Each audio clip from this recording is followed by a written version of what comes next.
আসসালামু আলাইকুম। প্রিয় দর্শক, অন্য মঞ্চের আলাপ চাইতে আপনাদের সকলকে আমন্ত্রণ জানাচ্ছি।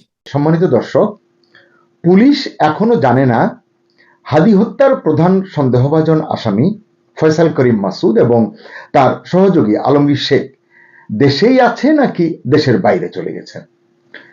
আজকে রোববার বিকেলে সচিবালয়ে স্বরাষ্ট্র মন্ত্রণালয়ের সভাকক্ষে সংবাদ সম্মেলন হয়েছে। সেই সংবাদ সম্মেলনে এই তথ্য জানিয়েছেন পুলিশের অতিরিক্ত মহাপরিদর্শক খন্দকার রফিকুল ইসলাম। কারণ ফয়সাল করিমের বাংলাদেশ সীমান্ত পার হওয়া সংক্রান্ত সুনির্দিষ্ট কোনো তথ্য তারা পাননি। তদন্ত করেছেন, তদন্ত করে তারা এটি পাননি। আমরা জানি এ বিষয়ে সুস্পষ্ট অগ্রগতি প্রত্যাশা করে 24 ঘন্টার সময় বেঁধে দিয়েছিল ইনকিলাব মঞ্চ। এছাড়াও তারা আরো কিছু শর্ত দিয়েছিল সরকারকে। স্বরাষ্ট্র মন্ত্রণালয়ের এ ধরনের সংবাদ সম্মেলনে সাধারণত উপস্থিত থাকেন স্বরাষ্ট্র উপদেষ্টা জাহাঙ্গীর আলম চৌধুরী, তবে আজকে তিনি উপস্থিত ছিলেন না এবং ছিলেন না স্বরাষ্ট্র সচিব নাসিমুল গনিও। হাদিকে গুলি করার ঘটনায় আগেই ফয়সাল করিম মাসুদ নামে ছাত্রলীগের সাবেক এক নেতাকে, এবং তিনি যে ছাত্রলীগের নেতা এটি নিয়ে আবার নানান বিতর্ক আছে, আমি সেদিকে যাচ্ছি না। তো এই ফয়সাল করিম মাসুদকে প্রধান সন্দেহভাজন হিসেবে চিহ্নিত করেছে আইন শৃঙ্খলা রক্ষাকারী বাহিনী, সিসিটিভি ফুটেজ এবং নানান সোর্স কাজে লাগিয়ে তারা এটি নিশ্চিত হয়েছে। যদিও যেটি বলছিলাম, এই যে রাজনৈতিক সংশ্লিষ্টতা এবং ফয়সালের উনি জেলে গিয়েছিলেন ক্রাইম করে, সেখান থেকে জামিনে মুক্তি পেয়ে বাইরে এসেছেন এবং হাদির সঙ্গে ঘনিষ্ঠ হয়েছেন, বিভিন্ন এই বলয়ের সঙ্গে তার সম্পৃক্ততা নিয়ে কিন্তু অনেক ধরনের আলাপ আছে এবং তুমুল বিতর্ক আছে এটি নিয়ে। আমি সেই আলোচনাটি করছি না এখন। যেখানে বিএনপি এবং জামাতের এই ফয়সাল করিম মাসুদকে নিয়ে, তার জামিন নিয়ে বিএনপি এবং জামাতের দুজন তারকা নেতা বলবো আর কি, এই সময়ে তারা বেশ আলোচিত, তাদের নামও কিন্তু আলোচনায় এসেছে। এই ঘটনায় আগে তদন্ত সংশ্লিষ্ট কর্মকর্তারা 12 তারিখে এই ঘটনার পর থেকেই তদন্ত শুরু হয়েছে। তদন্ত কর্মকর্তারা বলেছিলেন ফয়সাল করিম সীমান্ত পার হয়ে ভারতে চলে গেছেন বলে তারা ধারণা করছেন। নিশ্চয় তারা তাদের সূত্র থেকে সংবাদ পেয়েই তারা এটি বলেছিলেন। কিন্তু 8 দিন শেষে আজকে যখন তারা সংবাদ সম্মেলনে কথা বললেন, এই 8 দিনের তদন্ত শেষে দেখা গেল যে এ সংক্রান্ত কোনো তথ্য তাদের হাতে নেই। এই ঘটনায় ফয়সাল করিমের মা, বাবা, স্ত্রী, শ্যালক সহ মোট 13 জনকে এখন পর্যন্ত গ্রেফতার করেছে আইন শৃঙ্খলা রক্ষাকারী বাহিনী। এদিকে যেটি বলছিলাম যে ইনকিলাব মঞ্চ যে 24 ঘন্টার আলটিমেটাম দিয়েছিল সেটিও কিন্তু শেষ হয়েছে আজকে, অর্থাৎ 21 ডিসেম্বর সন্ধ্যায় সংবাদ সম্মেলনে হয়েছে। তারা তো এটি বলতে পারেনি এবং তাদের যে আলটিমেটামের সঙ্গে দাবি ছিল এই সময়ের মধ্যে 21 ডিসেম্বর সন্ধ্যার মধ্যে আসামিদের বিষয়ে তথ্য জানাতে হবে। জানাতে না পারলে স্বরাষ্ট্র উপদেষ্টা জাহাঙ্গীর আলম চৌধুরী এবং প্রধান উপদেষ্টার বিশেষ সহকারী খোদাবক্স চৌধুরীকে পদত্যাগ করতে হবে। আগেই বলেছি আজকের সংবাদ সম্মেলনে এই দুজন উপস্থিত ছিলেন না। এজন্য স্বরাষ্ট্র উপদেষ্টা এবং বিশেষ সহকারীর পদত্যাগ নিশ্চিত করতে বিক্ষোভ সমাবেশ এবং ঘেরাওয়ের মতো কর্মসূচি দেওয়া হতে পারে বলে ইঙ্গিত দিয়েছেন ইনকিলাব মঞ্চের নেতারা। এছাড়া তাদের আরো যে শর্তের কথা বললাম সেখানের ভিতরে ছিল যে সামরিক বেসামরিক গোয়েন্দা সদস্যদের মধ্যে ঘাপটি মেরে থাকা আওয়ামী লীগ সমর্থকদের চিহ্নিত করে গ্রেপ্তার ও বিচারের মুখোমুখি করা। তারা ধারণা করছেন আওয়ামী লীগের দোসর বা আওয়ামী লীগের সমর্থকরা এখানে আছেন, তাদের কারণেই প্রকৃত সত্যের কাছে পৌঁছতে পারছেন না। যাই হোক, এই মামলার জটিলতা তৈরি হচ্ছে কিন্তু প্রতিটি পদক্ষেপে যদি একটু গভীরভাবে আমরা দেখতে যাই। সামাজিক যোগাযোগ মাধ্যমের বিভিন্ন পোস্টে কেউ কেউ দাবি করেছেন সন্দেহভাজন দুজন ভারতে পালিয়ে গেছেন, এসেছে আপনারা হয়তো দেখেছেন। আবার বিদেশ থেকেও কেউ কেউ এই ঘটনায় নানান ধরনের তথ্য দিচ্ছেন, সংবাদ দিচ্ছেন, নানান ভিডিও ক্লিপ দিচ্ছেন। এসব বিষয়ে যখন দৃষ্টি আকর্ষণ করা হয়েছে আজকের সংবাদ সম্মেলনে, ডিবি প্রধান শফিকুল ইসলাম বলেছেন, আমরা সব তথ্যই যাচাই বাছাই করছি, কিন্তু এ ব্যাপারে এখনো পর্যন্ত নিশ্চিত করে বলার মতো কোনো তথ্য হাতে আসেনি বা কিছু পাওয়া যায়নি। প্রিয় দর্শক, আপনারাও জানেন যে এর আগে 14 ডিসেম্বর ঢাকা মেট্রোপলিটন পুলিশের পক্ষ থেকে জানানো হয়েছিল হাদির উপর হামলাকারীরা দেশ থেকে পালিয়ে গেছেন। যেটা বললাম, তদন্ত কর্মকর্তারা বলেছেন এই ভিত্তিতেই ডিবি আসলে এটি বলেছে, কিন্তু তদন্তে যখন তারা করেছে সেখানে তারা ইমিগ্রেশন ডাটাবেজে এই ধরনের কোনো তথ্য তারা পায়নি যে এই দুজন পালিয়ে গেছে, এবং এই জন্য তাদের পাসপোর্ট ব্লক করে দেওয়া হয়েছে যাতে তারা বৈধভাবে দেশ থেকে পালাতে না পারে। এখন বৈধভাবে না যেতে পারলে কি হবে? বাংলাদেশ থেকে তো অবৈধভাবে আর কোথাও না হোক ভারতে যাওয়া যায়, মিয়ানমারে যাওয়া যায়, সমুদ্রপথে নানান ধরনের পথ খোলা আছে। এখন অবৈধ পথে তারা পালিয়েছে কিনা, এরকম একটি খবর এসছে যে ময়মনসিংহের হালুয়াঘাট সীমান্ত দিয়ে তারা পালিয়েছে, এরকম একটি তথ্য পাওয়ার পর সেখানকার মানব পাচারকারী চক্রের 2 জন সদস্যকেও গ্রেফতার করেছে আইন শৃঙ্খলা রক্ষাকারী বাহিনী। দর্শক, আপনারা জানেন যে গত 12 ডিসেম্বর ঢাকায় গুলিতে গুরুতর আহত হয়েছেন শরীফ ওসমান হাদি। তাকে উন্নত চিকিৎসার জন্য সিঙ্গাপুরে নেওয়া হয়েছিল, পাঠানো হয়েছিল এবং 18 ডিসেম্বর চিকিৎসাধীন অবস্থায় তার মৃত্যু হয়েছে। এরপরই আপনারা দেখেছেন যে দেশ জুড়ে এক ধরনের তাণ্ডব, এক ধরনের ধ্বংসলীলা শুরু হয়েছে। এই তাণ্ডব লীলা ধ্বংসযজ্ঞের ভিতরে কি দেখা গেছে যে আওয়ামী লীগের কতিপয় নেতার বাড়ি ঘর আক্রমণের লক্ষ্যবস্তুতে পরিণত হয়েছে। চট্টগ্রাম এবং খুলনায় অবস্থিত ভারতীয় সহকারী হাই কমিশনে হামলা চালানো হয়েছে। ঢাকায় প্রথম আলো এবং ডেইলি স্টার অফিসে আগুন ধরিয়ে দেওয়া হয়েছে। এছাড়া ছায়ানট, উদীচী এবং ইন্দিরা গান্ধী সাংস্কৃতিক কেন্দ্রের মতো সাংস্কৃতিক প্রতিষ্ঠানে আক্রমণ করা হয়েছে, ভাঙচুর চালানো হয়েছে। এর পাশাপাশি ধানমন্ডি 32 নম্বরের বঙ্গবন্ধুর ধ্বংসপ্রাপ্ত বাড়িটি, যেখানে আসলে কিছুই নেই, সেটি আবার সেখানে নতুন করে ধ্বংসযজ্ঞ চালানো হয়েছে। এই ঘটনায় রাজনৈতিক লাভ ক্ষতির অঙ্কও কিন্তু করছেন অনেকে। মানে হাদি হত্যার কারণে লাভ কার ক্ষতি কার এটি নিয়ে ব্যাপক চর্চা আছে, এটি নিয়ে বিশদ আলোচনা করবার প্রয়োজন নেই। এক্ষেত্রে ইসলামী ছাত্র শিবির নেতা ডাকসু বিপি সাদিক কায়েমের সামাজিক যোগাযোগ মাধ্যমে দেওয়া একটি পোস্ট নিয়ে ব্যাপক চর্চা হচ্ছে। এতে সাদিক কায়েম বিএনপি নেতা মির্জা আব্বাসকে দোষারোপ করেছেন, মানে চিহ্নিত করেছেন বা আঙ্গুল তুলতে চেষ্টা করেছেন সেদিকে। এটি নিয়ে বেশ তীর্যক আলোচনা দেখা গেছে সোশ্যাল মিডিয়ায়। অনেকে হাদি হত্যায় জামাত এবং শিবিরের সংশ্লিষ্টতার সন্দেহ করছেন, অভিযোগ করছেন। অর্থ বিনিয়োগ কে করেছে সেসব নিয়ে তারা নানান ইঙ্গিত দিচ্ছেন। এসবগুলো আসলে আলোচনা সমালোচনার জায়গায় রয়েছে। যদিও এসব বিষয়ে কারো কাছে সুনির্দিষ্ট কোনো প্রমাণ নেই। মির্জা আব্বাস কতটা দায়ী বা জামাত আসলে দায়ী কিনা, সাদিক কায়েমের কি দায় আছে কিনা, এসব নিয়ে আসলে সুনির্দিষ্ট কোনো তথ্য নেই। পুলিশও বিষয়টি খতিয়ে দেখছে কিনা এটিও কিন্তু আমরা বলতে পারছি না। কিন্তু সাধারণ মানুষ বলছেন, যদি মানে তাদের ধারণাটা এরকম যে হাদি হত্যায় সবচেয়ে বেশি লাভবান হতে পারেন কে, তারা মনে করছেন সাদিক কায়েম। কারণ সাদিক কায়েম ঢাকা 8 আসন থেকে নির্বাচন করছেন। কোনোভাবে যদি বিএনপি নেতা মির্জা আব্বাসকে যদি ভিলেন বানানো যায়, বিতর্কের মুখে ফেলা যায়, তাহলে সাদিক কায়েমের জন্য সংসদ সদস্য হিসেবে নির্বাচনে বিজয়ী হয়ে আসাটা সহজ হয়ে যাবে। এরকম অঙ্ক রাজনীতিতে হতেই পারে। এগুলো নিয়ে মানুষ নানান ধরনের আলোচনা কিন্তু করছে এবং এই কারণেই বলবো যে সাদিক কায়েমের দিকে অনেকের আঙ্গুল উঠছে। তবে বলা মুশকিল শেষ পর্যন্ত পুলিশ প্রকৃত অপরাধীকে শনাক্ত করতে পারবে কিনা। অতীতের বিভিন্ন অভিজ্ঞতা দেখেছি, পুলিশ কিছু মামলায় চমৎকার করেছে, কিছু মামলায় করেনি। তখন আসলে বোঝা মুশকিল হয়ে যায় যে এর পেছনের রাজনীতি বা পিছনের পৃষ্ঠপোষক কিরণক কারা, তাদের অঙ্গুলি হেলনেই আসলে এই ধরনের তথ্যগুলো সামনে আসে অথবা আড়ালেই থেকে যায়। এই কারণেই বলছি প্রকৃতপক্ষে এটি শনাক্ত করতে পারবে কিনা বলা কঠিন এখনই, কারণ রাজনীতি এখানে দিন শেষে অনেক বড় ফ্যাক্টর হয়ে উঠতে পারে। কিন্তু এর মধ্যে আরেকটি তথ্য সবকিছুকে যেন ছাপিয়ে গেছে। সেটা কি?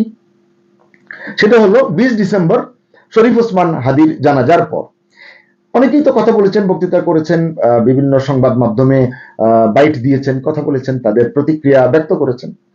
একটি দৈনিকের সম্পাদক 25 ডিসেম্বরের মধ্যে হাদির খুনিদের হস্তান্তর না করলে, মানে তারা ভারতে চলে গেছে, সেখান থেকে যদি ভারত হস্তান্তর না করে তাদেরকে পাকড়াও করে, তাহলে ভারতীয় সত্তার বিরুদ্ধে, ভারতীয় এন্টিটির বিরুদ্ধে যুদ্ধ চালানোর হুমকি দিয়েছেন।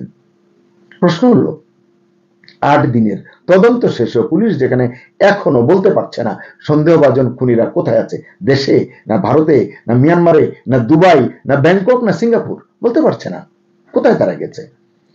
সন্দেহভাজন খুনিরা আদৌ দেশে আছে কিনা এটিও তারা বলতে পারছেন না। সেখানে কিন্তু একজন সম্পাদক, অভিজ্ঞ সম্পাদক অবলীলায় বললেন, ভারত যদি ফেরত না দেয় তার মানে তিনি নিশ্চিত আসামিরা ভারতে পালিয়েছে। তাহলে ভারতে কোথায় আছে নিশ্চয়ই সেটি তিনি জানেন। তাহলে ভারতীয় সত্তায় যুদ্ধ মানে হামলা চালানোর যে হুমকি দিচ্ছেন, যথার্থই, যদি তিনি জানেন যে নিশ্চিত করে যে তারা ভারতে আছে। এই জন্যই বলবো যে পুলিশের উচিত আসলে এই সম্পাদকের বক্তব্য নেওয়া, কারণ তিনি হয়তো স্পষ্ট ধারণা বা সূত্র দিতে পারবেন পুলিশকে তদন্তের সহায়তা হবে।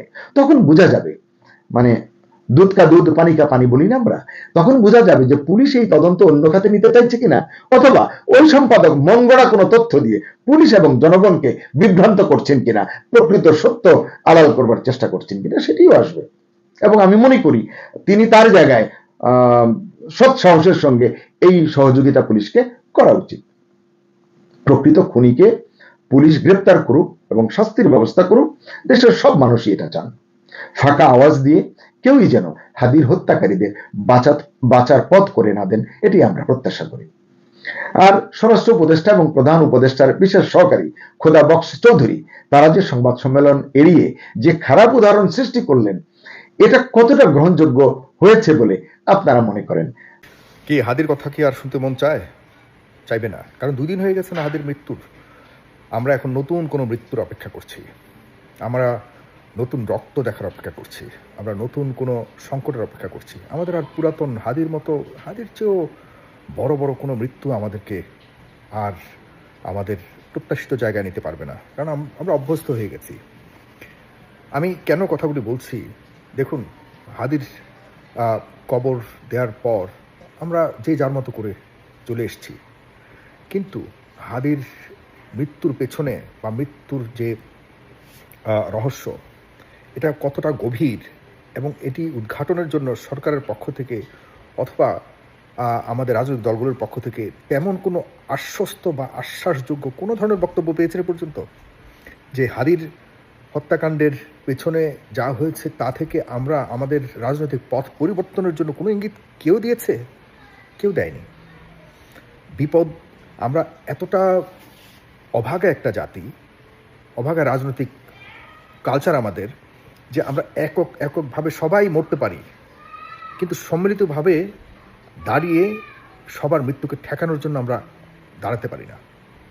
এর চেয়ে অভাগা দুর্ভাগা জাতি পৃথিবীতে আর কোথাও আছে কিনা জানি না। আমরা মনে করি যে যাক, হাদি মারা গেছে, কি হয়েছে, আমি তো বেঁচে আছি। নো, আপনি বেঁচে নেই, আপনি কোনোভাবেই নিরাপদ নন।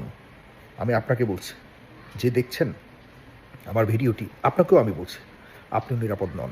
কারণ আপনার মা নিরাপদ নয়, আপনার দেশ নিরাপদ নয়, আপনি নিরাপদ নন। আপনি যদি মনে করে থাকেন যে হাদিকে কবর দিয়ে আপনি বেঁচে আছেন এবং এভাবেই থাকবেন, আপনি ভুল। আমি এ পর্যন্ত যতগুলি কথা বলেছি, আমি মানে সত্য মিথ্যাকে মিলিয়ে মানুষকে বিভ্রান্ত করে শুধু ভিউ পাওয়ার জন্য আমি কখনোই কোনো কথাও বলি না, আমার রক্তে ওঠে নাই। আপনাদেরকে বলে রাখি, হাদির মৃত্যু বলে দিয়ে গেছে যে বাংলাদেশ নিরাপদ নয়।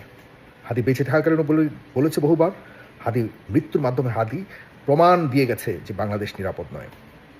এখন আমরা আর হাদির বিষয়ে কথা বলতে আমাদের ভালো লাগবে না। 2 দিন পর তো হাদির নাম কেউ উচ্চারণও করবে না, কেউ উচ্চারণ করবে না। আপনি লিখে রাখেন, কেউ উচ্চারণ করবে না। হাদি কে ছিল, হাদি যে একটা ইতিহাস, হাদির মতো এরকম মানুষেরা শত শত বছর বেঁচে থাকে, বিপ্লবীরা শত বছর বেঁচে থাকে, কিন্তু হাদি শত থাক দূরের কথা, 10 দিনও ঠিক মতো বেঁচে থাকে কিনা আমাদের মাঝে সন্দেহ রয়েছে। এখন হাদির দায় কেউ নেবে না, আমি জানি। হাদির এই মৃত্যু তো একটা দুর্ঘটনা ঘটেছে, এটা তো কিলিং, প্রকাশ্যে হত্যাকাণ্ড। এর জন্য কি কেউই শাস্তি পাবে না? কেউই না। এটা হতে পারে না। একটা বড় অংশ চুপচাপ আছে, বড় একটা অংশ চুপচাপ আছে। সবচেয়ে বড় অংশ যেটা ছাত্র অংশ, যাদেরকে আমরা এই 24-এর কাউকে আমরা হিরো বানিয়েছিলাম, কাউকে প্রধান উপদেষ্টা বলেছেন সেই হলো মহানায়ক, কাউকে আমরা মনে করেছি তারাই হয়তো এই 24-কে তৈরি করেছে। এই বিষয়গুলি করে আমরা আমাদের পথকে বিভ্রান্ত করেছি। আমরা কোন পথে যেতে চাই, আমরা কি করতে চাই, এটিকে আমরা সম্পূর্ণভাবে নষ্ট করে ফেলেছি। এই যে 3জন উপদেষ্টা, ছেলেদের পোলাপানদের পক্ষ থেকে 3জন উপদেষ্টা হয়েছিল, এই উপদেষ্টাদের কি অর্জন আমাকে বলতে পারবেন? মাহফুজ, আসিফ, নাহিদ, এরা কি করেছে? আমাকে এই কমেন্টে লিখবেন।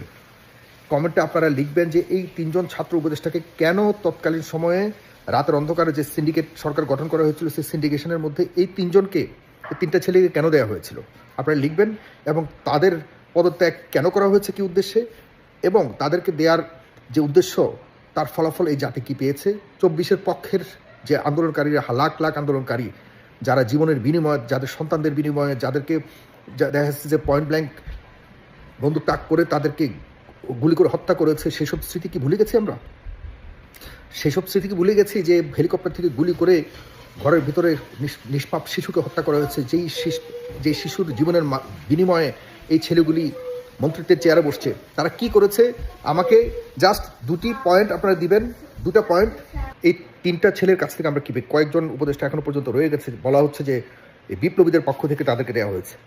তারা কি অর্জন করতে পেরেছে? তারা হাদির মতো লোককে নিরাপত্তা দিতে পারে নাই। তারা এই যে জানাজার অনুষ্ঠানের মধ্যে সবাই গেছে, কেউ কি স্পষ্ট করে বলেছে, প্রধান উপদেষ্টা সহকারে বলেছে যে হাদির হত্যাকারীদের বিচার করা হবে? বলেনি। কারণ এখনো পর্যন্ত অনেক রহস্য রয়ে গেছে যে এই সরকারকেও কিন্তু আমি সন্দেহের বাইরে রাখছি না, এই সরকারকেও আমি সন্দেহের বাইরে রাখছি না।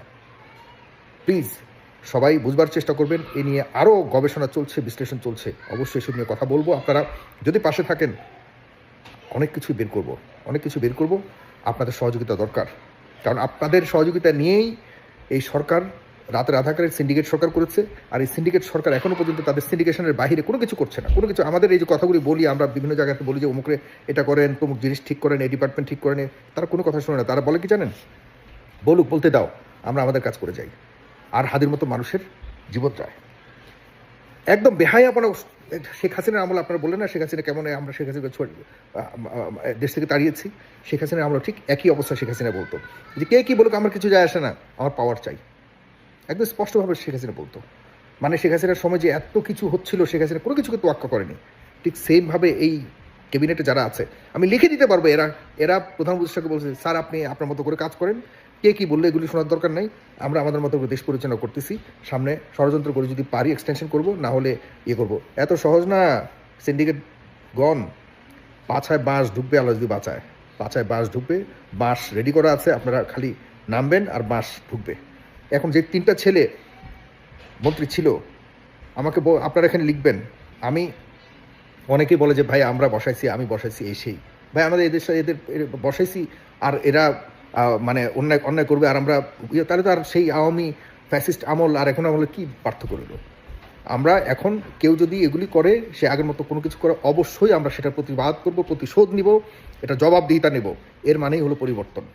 আমরা তো ভাই আর কাউরে যাচাই বাছাই করে শতভাগ ফেরেশতা বসানোর কোনো সুযোগ নেই, কিন্তু কে কি যদি কিছু করে থাকে সেটার বিরুদ্ধে আমরা ব্যবস্থা নেওয়ার যে বাস্তবায়ন সেটিকে করিয়ে দেখানোর জন্যই এই পরিবর্তন। যদি না করতে পারি তাহলে আমরা এই সরকার বা ডক্টর মোহাম্মদ ইউনূসকে এই জবাবদিহিতা করতে হবে। আপনাকে অনেক সম্মান করছি ডক্টর মোহাম্মদ ইউনূস, আপনি সম্মানের লোক। আপনি না হলে এখন পর্যন্ত আমরা শান্তিতে থাকতে পারতাম না, এটা নিশ্চিতভাবে বলতে পারি।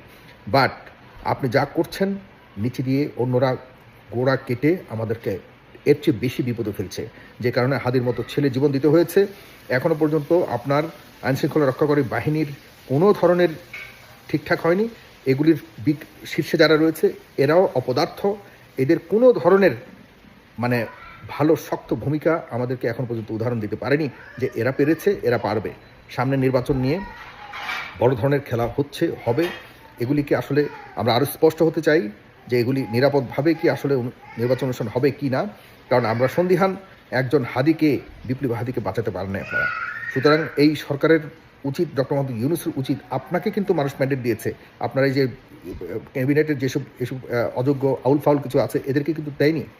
আপনি দয়া করে আপনার নিজের শক্তিতে আপনি এক রাতেই পুরো প্যানেল আপনি চেঞ্জ করতে পারেন, পুরো প্যানেল চেঞ্জ করুন, তবেই হয়তো সামনে এই স্বল্প সময়ের মধ্যে আপনি ভালো কিছু দেখাতে পারবেন। প্লিজ আপনার কাছে বিনীত অনুরোধ ডক্টর মোহাম্মদ ইউনূস। আর জনগণের কাছে প্রশ্ন একটাই, আপনারা বলবেন দয়া করে, সামনে আরও ভিডিও আসবে, আমি বলবো। আমি কোনো কাউকে গালাগালি করে কোনো ভিডিও করতে চাই না ভাই, কারো বিরুদ্ধে আমার কোনো ব্যক্তিগত কোনো আক্রোশ নেই। আমি মনে করি মাহফুজ আলমের কথা যদি বলি, মাহফুজ আলমের ভাইয়ের ব্যাপারে দুর্নীতির অভিযোগ রয়েছে। মাহফুজ আলম নিজে তিনি দুটা টেলিভিশন দিয়েছে, সে ক্ল্যারিফিকেশন দিয়েছে, এগুলি স্পষ্ট না সে কিসের বিনিময়ে দিয়েছে। আমার সাথে একবার কথা হয়েছিল, একবার বলছিল যে টিভি দিতে ভাই 100 কোটি টাকার উপরে লাগে। টিভি লাইসেন্স নিতে হলে বা মানে লাইসেন্স নেওয়ার জন্য বলেনি, টিভি দিতে হলে 100 কোটি টাকার উপরে খরচ লাগে একটা টিভি স্টেশন দিতে হলে। আমার প্রশ্ন হলো যাদেরকে উনি দিয়েছেন এদের কি 100 কোটি টাকার এদের কাছে আছে কি না? আমি যতটুকু জানি এরা দুজনেই হলো ছাত্র, সাধারণ ছাত্র। এদের নামে কিভাবে তিনি লাইসেন্স দিলেন এটার জবাব তাকে দিতে হবে। এই না হলে বাটপাড়ির শেষ সীমানা তিনি দেখবেন। তিনি যদি জবাব না দিতে পারে যে তিনি কিভাবে 100 কোটি টাকার মালিক না হওয়া সত্ত্বেও ছাত্রদেরকে কিভাবে তিনি ইয়ে দিলেন, এটা জবাব দিতে হবে। প্লিজ আপনারা যারা চান যে দেশটা একটা ভালো পর্যায়ে যাক, পরিবর্তিত বাংলাদেশ চান, সাথে থাকুন, আছি আপনাদের সাথে ইনশাআল্লাহ। সালাম।